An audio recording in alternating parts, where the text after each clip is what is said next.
day before we collected our campervan in Sapporo, we spent the time walking about the Susukino area to see what has changed since we last visited in 2018.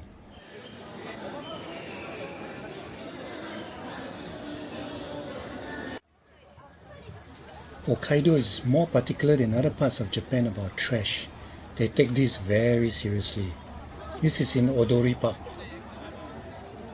On the way back from the park, we came across a group of high school kids being very noisy. Well, they're high school kids. I think they're on vacation.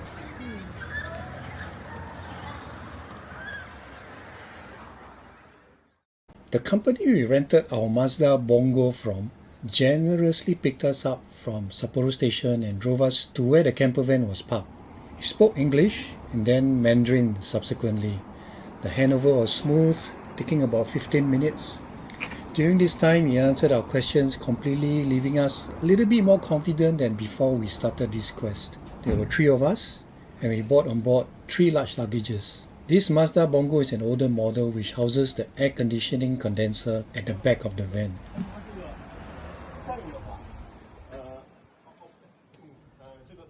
With keys in hand, luggage stowed, we set off on our maiden journey to the city of Chitose.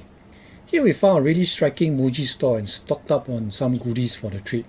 They had like 20 over varieties of Baumkuchen. DCM is Hokkaido's biggest DIY store chain. This is the type of store that can hold guys up for at least half a day. Cool stuff we cannot find in Singapore, like this collection of stacked beetles.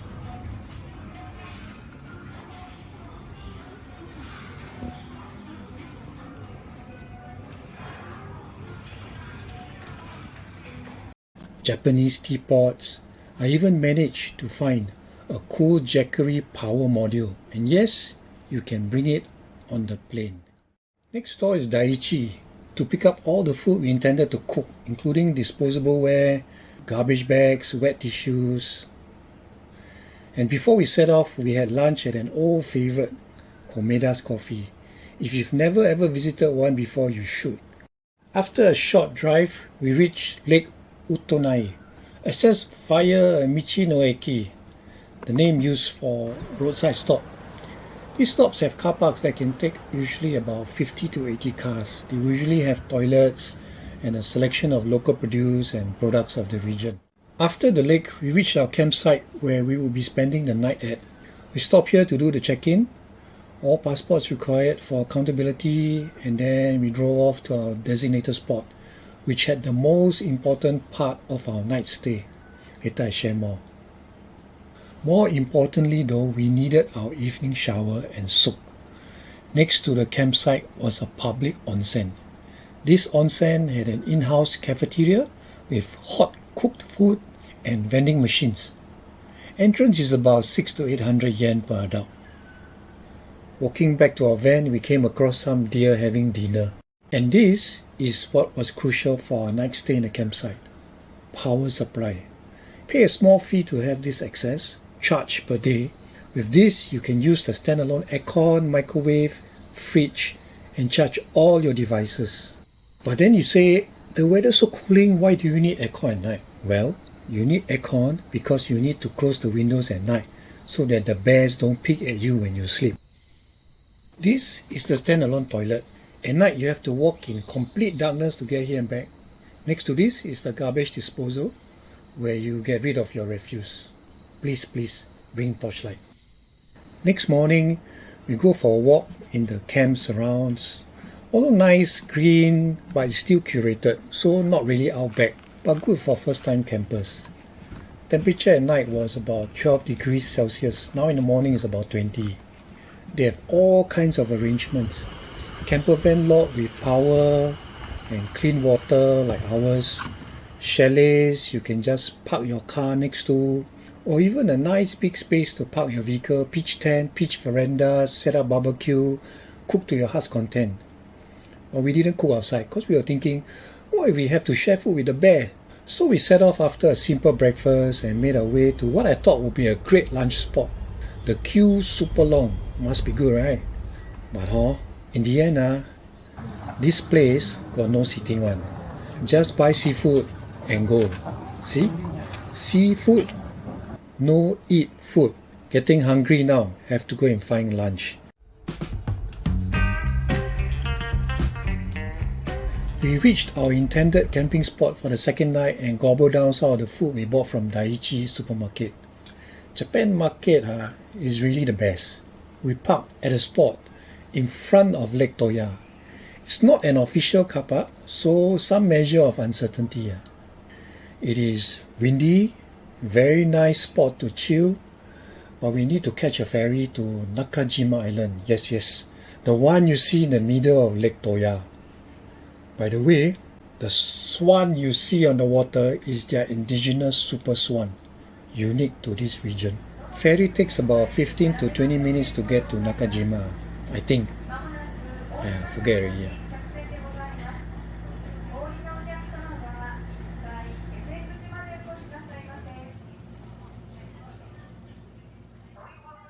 And then, remember the swan?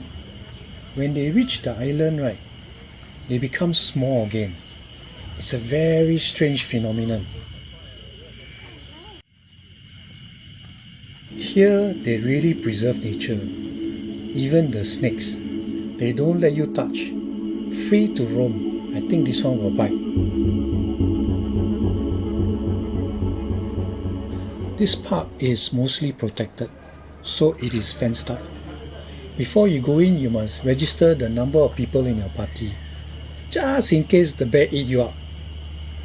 Then when you finish, you exit the place, you must sign out as well. The park is not that big. It takes about 15-30 minutes to make the most basic, to hit the basic trail. But if you want more challenging, there are also tougher trails. After the hike, I'm hungry again, so what to do? Eat some more. Taking the ferry back after about 2 hours on the island.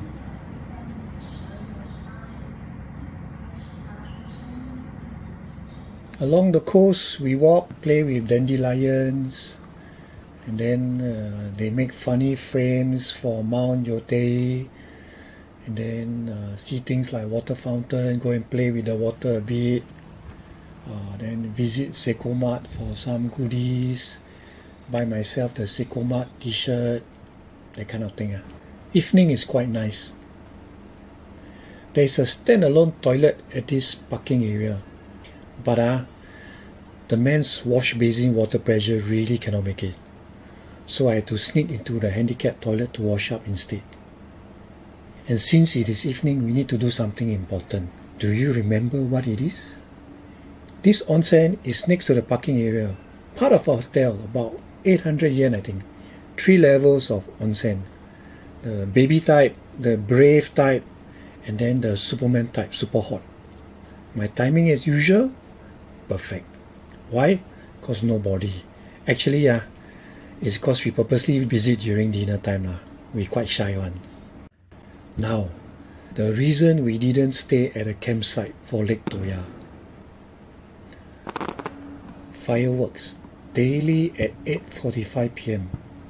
The rules for most, if not all campsites, is usually no exit of your vehicle from the campgrounds after 5 or 6 p.m.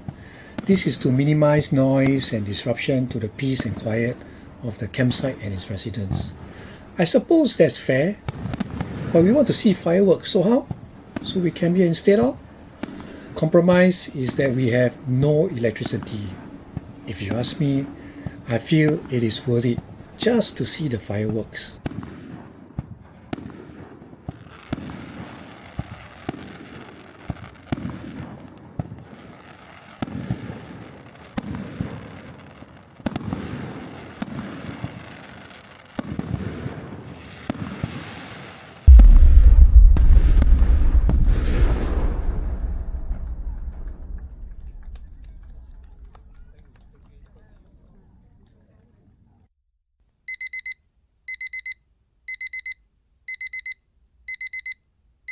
We needed a better, or rather cleaner toilet to wash up, so next morning we drove back down south a bit to Subetsu Michinoeki early in the morning.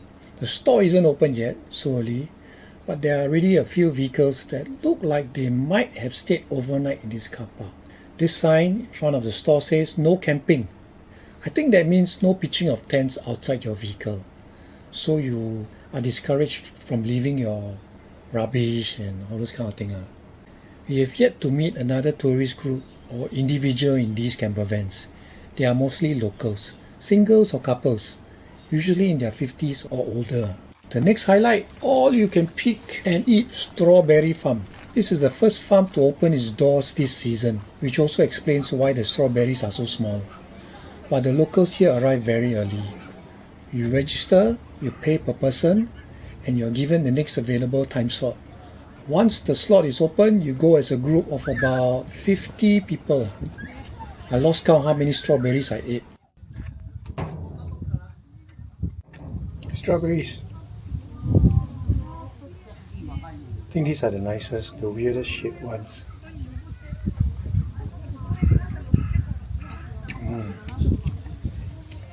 Like candy. Here's another weird shaped one. But still very sweet. These ones don't look so good, but I'm not sure.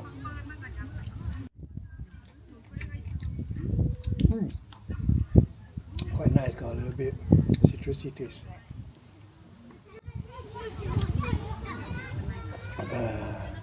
Standard ones, I guess.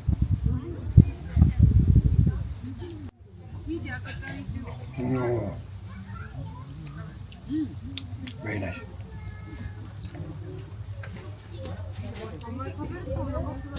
We traced back our route past Lake Toya and headed north. Target was to hit Niseko View Plaza rest area and grab a burger lunch. There were food vending machines that had a large selection of interesting dishes, but I already had my stomach set on way back burgers. We shared a cheesesteak and a double bacon burger with a shake. Weather was also getting a little warm. After that, we revisited Takahashi Dairy Farm Milk Kobo. When we last came, this whole region was blanketed in white powdery snow. Looked so different during this time of the year. Mount Yotei only has a few white slivers left. Our bellies full of milk, puddings, cakes and ice cream, we moved on to the site for our third night out in the campervan. RV Park Kuchan. We needed to check in our slot before 6 p.m. because the reception goes home after that. We reached about 5 p.m, got our lot and most importantly, key for the power supply socket. Check-in settled, we cut to the west side of Kuchan to visit Fukidashi Park. The water comes down from Mount Yotei and is super clean for drinking. We initially bought 2-liter drinking bottles from Daiichi supermarket, so we refilled those bottles with the spring water. This time of the year there is nobody there, so it is between seasons. The shops were closed, but the whole place is open for anyone to visit. I think no lights at night, so you must time your visit properly. We almost missed the place, because when I saw the car park and saw no cars around, I thought this place is closed. But this is my kind of spot. I really like this style of place.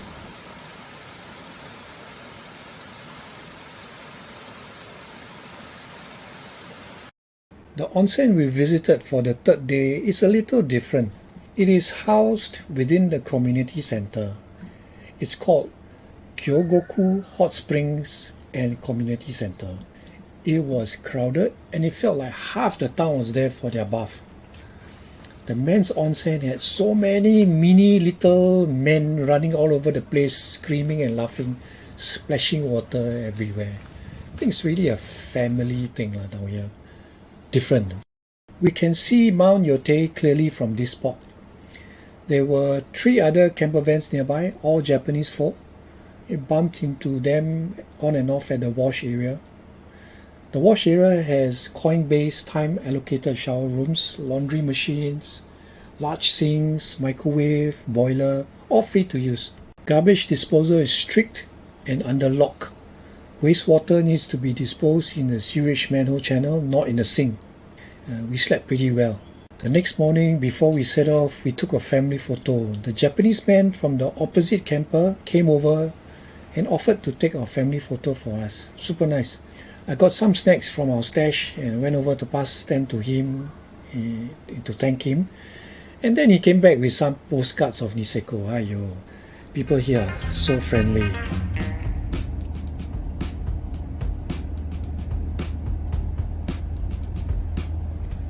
We parked at Kinoko Mushroom Place to see how bad a tourist spot could be. Kinda reminds me of those places in JB selling crackers and local coffee. It's not bad, it's just very un-Japanese. I was also hoping to get some mushroom supplements, but don't have. So in the end, just get some snacks, some vinegar syrup thing to mix with water, but that's about it. Last stop before we returned the campervan later in the afternoon was this car park. We reached Yoichi Space Apple Michinoeki. So we parked there and we walked to the main entrance of Nikka Whiskey Distillery. The reason we parked there was because of the height restrictions of most of the public car parks. Big mistake parking there though, not enough research, and I relied too much on my own experience. It seems there was a private event for the distillery and public could not access the place. This was even after checking 2 weeks before this trip. So the security guard gave us a map and told us to walk 10 minutes to the eatery instead. On hindsight, I think we should have driven to the restaurant instead of walking. Because in Japan, when they say 10 minutes of walking, right, it actually means 20 minutes. We finally managed to have our lunch at the intended place, Rita's Kitchen. I also managed to get some exclusive bottles of Nikka whiskey. After this last stop, it was basically driving all the way back to Sapporo, topping up petrol and returning the campervan. Handover was smooth. We did our part, cleared the wastewater and trash and put everything back in its original place. They kindly waited for us to adjust our packing and drove us back to Sapporo station. The alternative was to lug the luggage all the way to Sapporo station, and this point gave me sleepless nights during the preparation for this trip. So to conclude, let's go through the pros first. Well, I learned something new, which is always a good thing. I've always wanted to camp out in cool weather, so that's a plus. I've always wanted to camp out in comfort, that's another tick. Camp out in places that are inaccessible by public transport in Japan, also a tick. Prepare, cook, eat anywhere, everywhere, tick. See beautiful places and just stop anytime to chill and soak in atmosphere in comfort, tick. Camp and stay clean and refreshed, big tick because of the daily onsen visits. Meet people along my exploration of Japan, tick. Almost everyone I bumped into was local and friendly. Get to use all the torchlights I've been buying from AliExpress and Taobao all these years. Okay, now we talk about the cons. You really need to plan as much as you can. And I don't subscribe to the idea of winging such types of trips, especially if it's my first time. So, end of the day, mostly pros rather than negatives. And would I do it again? Definitely, with a much bigger campervan. This Mazda Bongo is slightly smaller than the newer SAF Unimog. Slightly lighter, but a little unbalanced because of the furnishings inside. So when you turn, you have to be slow, especially going downhill. That said, I can't wait for my next campervan trip. I hope this video was useful. If you have any questions, just let me know. I try to answer as best I can. Based on what I did or what I didn't do. I try to help. Blue Pond.